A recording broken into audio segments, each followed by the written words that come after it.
ವಿವಿಧ ಗ್ರಾಮಗಳಲ್ಲಿ ಆಯೋಜಿಸಿದ್ದ ಅಂಬೇಡ್ಕರ್ ಜಯಂತಿಯಲ್ಲಿ ಎಚ್ಆರ್ ಸಂದೀಪ್ ರೆಡ್ಡಿ ಭಾಗಿ. ಶಿಡ್ಲಘಟ್ಟ ತಾಲೂಕಿನಲ್ಲಿ ಸಂವಿಧಾನ ಶಿಲ್ಪಿ ಡಾಕ್ಟರ್ ಬಿಆರ್ ಅಂಬೇಡ್ಕರ್ ಜಯಂತಿ ಅದ್ದೂರಿಯಾಗಿ ಆಚರಿಸಲಾಯಿತು.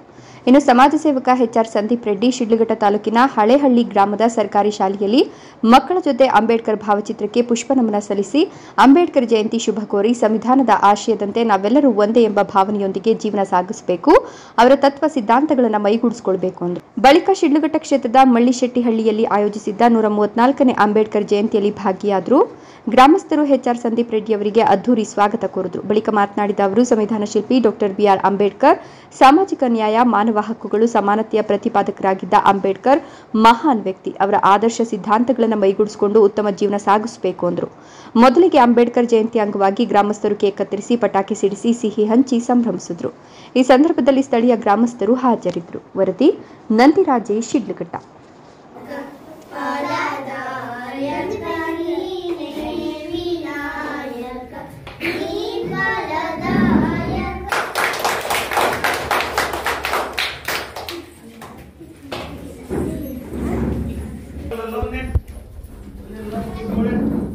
ಇಂಪಾರ್ಟೆಂಟ್.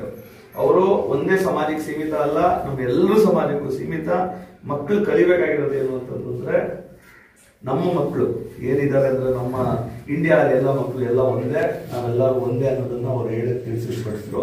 ಮುಂದಿನ ದಿನಗಳಲ್ಲಿ ನೀವೆಲ್ಲ ಅದೇ ರೀತಿ ಥಿಂಕ್ ಮಾಡ್ಬೇಕು. ಮಾಡ್ತೀರಾ? ಓಕೆ. ಇವತ್ತು ಅವ್ರ ಬರ್ಡೇ, ಮಕ್ಕಳ ಬರ್ಡೇ ಇದ್ದಂಗೆಲ್ಲ ಎಂಜಾಯ್ ಮಾಡಿ.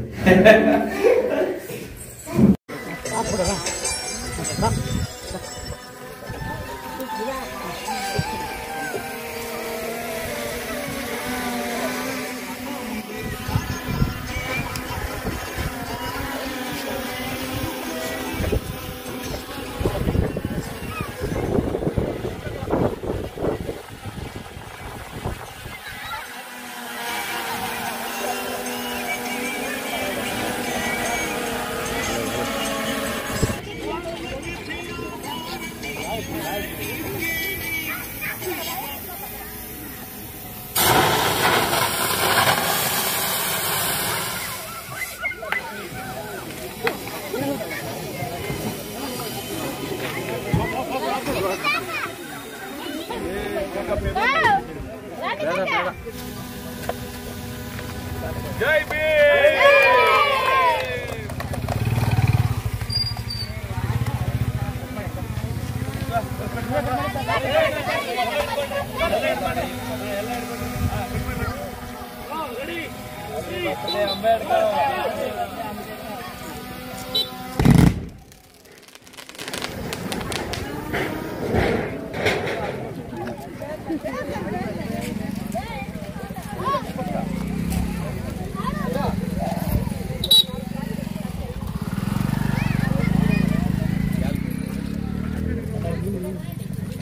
ಜೈ ಭೀಮ್.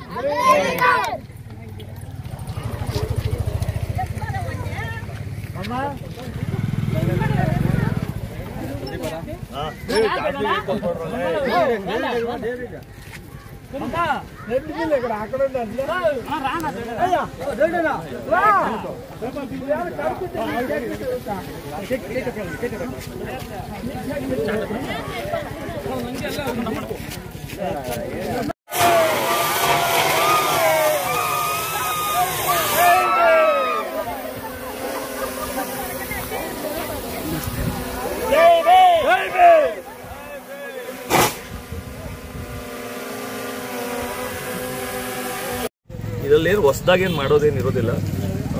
ಈ ಕ್ಷೇತ್ರದಲ್ಲಿ ಎವ್ರಿ ವರ್ಷ ನಡೆಸ್ಕೊಂಡು ಬರ್ತಾನೆ ಇದ್ದಾರೆ.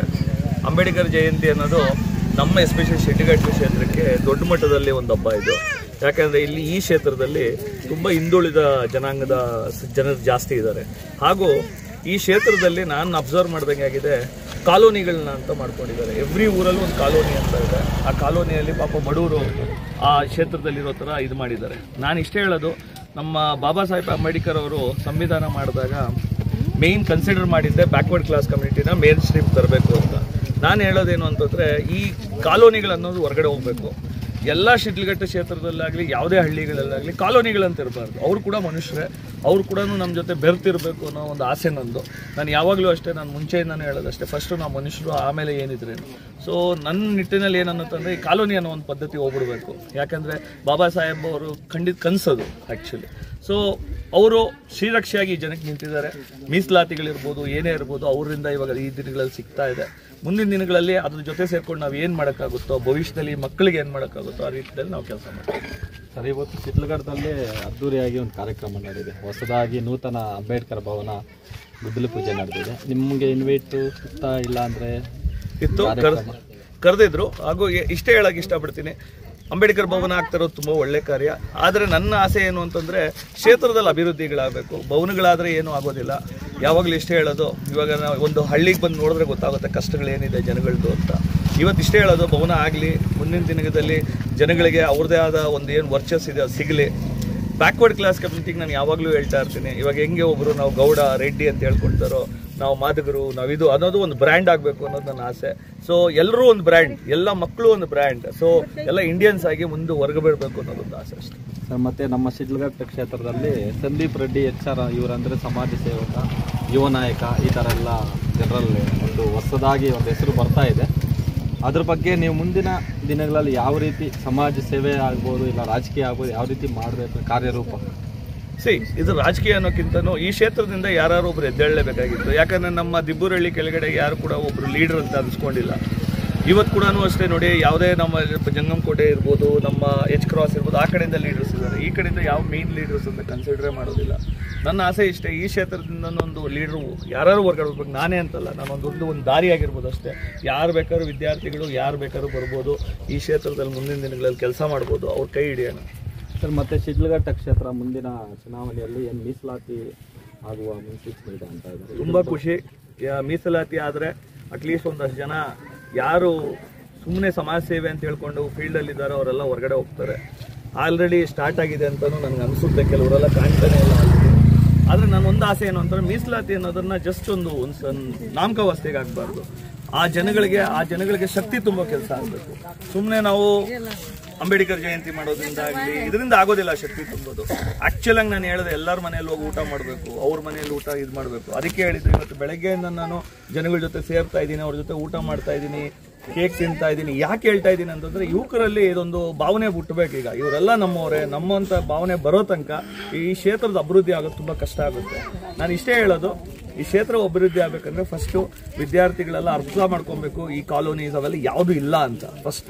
ಅದು ಅಂದ್ಕೊಂಡ್ರೆ ಮುಂದಿನ ದಿನಗಳಲ್ಲಿ ದೊಡ್ಡ ಮಟ್ಟದಲ್ಲಿ ಡೆವಲಪ್ ಆಗುತ್ತೆ. ನಮ್ಮ ಶಿಡ್ಲಘಟ್ಟ ಕ್ಷೇತ್ರ ಮೀಸಲಾತಿ ಕ್ಷೇತ್ರ ಆದ ತಕ್ಷಣ ನೀವು ಅಂದಂಗೆ ಎಲ್ಲ ಡ್ರಾಪ್ ಆಗಿಬಿಟ್ಟಿದ್ದಾರೆ. ಸಮಾಜ ಸೇವೆ ಬರೀ ಅವ್ರ ರಾಜಕೀಯ ಲಾಭಕ್ಕಾಗಿ ಸಮಾಜ ಸೇವೆ ಮಾಡ್ತಾ ಇದ್ದೀವಿ ದಿವಸ, ಇವಾಗ ಡ್ರಾಪ್ ಆಗಿಬಿಟ್ಟಿದ್ದಾರೆ. ಸರ್, ನೀವು ಇವಾಗ ಮೀಸಲಾತಿ ಆದರೆ ನೀವು ಮುಂದಿನ ಸಮಾಜ ಸೇವೆ ಕಂಟಿನ್ಯೂ ಮಾಡ್ತೀರಾ ಇಲ್ಲ? ನಾನು ಅದನ್ನೇ ಹೇಳಿದ್ದು, ಈ ಕ್ಷೇತ್ರಕ್ಕೆ ನಾವು ಬಂದಾಗ ಯಾವುದೇ ಥರ ರಾಜಕೀಯ ಪ್ರೇರಣೆಗೂ ನಾನು ಬಂದಿರಲಿಲ್ಲ. ನಾನು ಬಂದಿದ್ದು ಈ ಸಮಾಜಕ್ಕೆ ಏನಾದ್ರು ಕೊಡುಗೆ ಕೊಡಬೇಕು, ನಾವು ಏನೋ ಮಾಡಿದ್ದೀವಿ ಸಮಾಜದಲ್ಲಿ ಏನಾದ್ರು ಒಂದು ಮಾಡಬೇಕು ಅಂತಲೇ ಬಂದಿದ್ದು. ನಾನು ಹೇಳಿದ್ನಲ್ಲ, ಯಾವುದೇ ಒಂದು ವಿದ್ಯಾರ್ಥಿ ಇವಾಗ ಮೀಸಲಾತಿ ಬಂದರೆ ಆ ವಿದ್ಯಾರ್ಥಿನೋ, ಒಂದು ಲೇಡಿನೋ, ಒಂದು ಹುಡುಗನೋ, ಯಾರನ್ನೋ ಒಬ್ಬನ ನಿಲ್ಲಿಸಿ ಅವ್ರಿಗೆ ಬ್ಯಾಕ್ ಬೋನ್ ಆಗಿ ನಿಂತು ಅವರು ಕೂಡ ಓಡಾಡೋಣ, ಇದೇ ಥರ ಓಡಾಡೋಣ. ಅವರು ಮುಂದಿನ ದಿನಗಳಲ್ಲಿ ನಮ್ಮ ಕ್ಷೇತ್ರಕ್ಕೆ ಒಳ್ಳೆ ಕೆಲಸ ಮಾಡ್ತಾರೆ. ಸೊ ನಾನು ಇಷ್ಟೇ ಹೇಳೋದು, ಇವತ್ತು ಅಂಬೇಡ್ಕರ್ ದಿವಸ ಎಲ್ಲ ಜನಗಳಿಗೆ ಒಳ್ಳೆ ದಿನ ಆಗಿದೆ. ಎಲ್ಲರಿಗೂ ಶಕ್ತಿ ತುಂಬಲಿ ಅಂತ ಹೇಳ್ತಾ, ಜೈ ಭೀಮ್.